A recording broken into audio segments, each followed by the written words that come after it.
Oh, please, Mr. Dark Stranger, continue your story. And even though the monarch of all vampires, Count Dracula, was defeated, his disciples live on to spread evil and corrupt the world. But wait, that can't be all. There has to be more. There has to. Very well, my child. Listen carefully.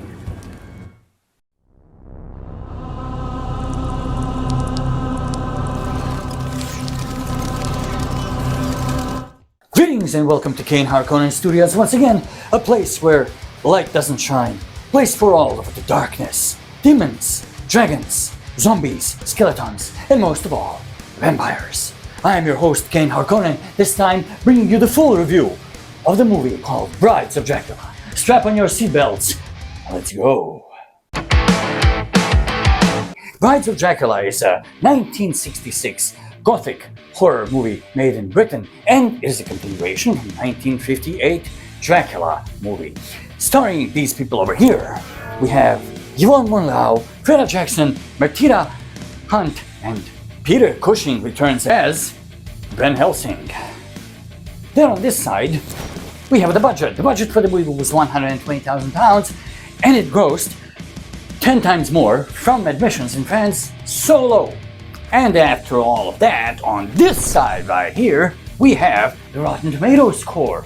Rotten Tomatoes score being 78% from the tomato meter from the critics, but only 61% from the audience. What does that mean? Keep listening and let's find out. This brings us to the end of the basic information. Let's quickly go through the story. The movie is a continuation of Dracula 1958, and in short, schoolteacher Marianne Danielle travels to Transylvania and is abandoned by her driver coach in the local village because he's afraid to stay there over dark. Ignoring the warnings of the locals, she accepts the Baroness Meinster's invitation to spend the night in her castle. The Baroness' son is said to be insane and is kept locked away in the basement. After sneaking into the basement to meet up with him, she's shocked to find him chained to the wall. He then says to Marianne Danielle that his mother usurped his right to the throne and to the lands, and pleads for Marianne's help. What Marianne does is sneaks into the Baroness's room, steals the key, and frees her son. What happens next? The revelation of the story and what happens next, you will have to check it out for yourself by watching the movie. This brings us to the presentation of the vampires themselves. The one thing this movie has going for it is the scene selection and the backgrounds for the movie. When it comes to the vampire presentations themselves, I have to admit that Baron Meister is a disappointment because he comes out as goofy and funny, more than realistic. The lady vampires, on the other hand, are decently presented. They have one thing going for them. They look really amazing. Here's a presentation of what they look like.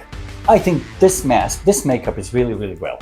But one character that steals the show overall is Baroness Meinster herself.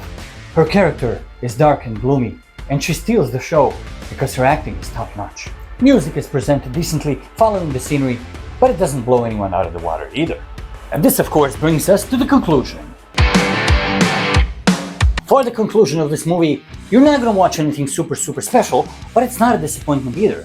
The makeup for the vampires has been done really well, except for the Baron Meister himself. The Baroness steals the show herself, so I would recommend you to watch this movie. There is something about these old Hammer production movies that just crawls under your skin and stays there. For more information about the movie, check out the description below. You have several links over there. And with that being said, thank you for watching this review. Like, share, comment, and subscribe, because this isn't a joke.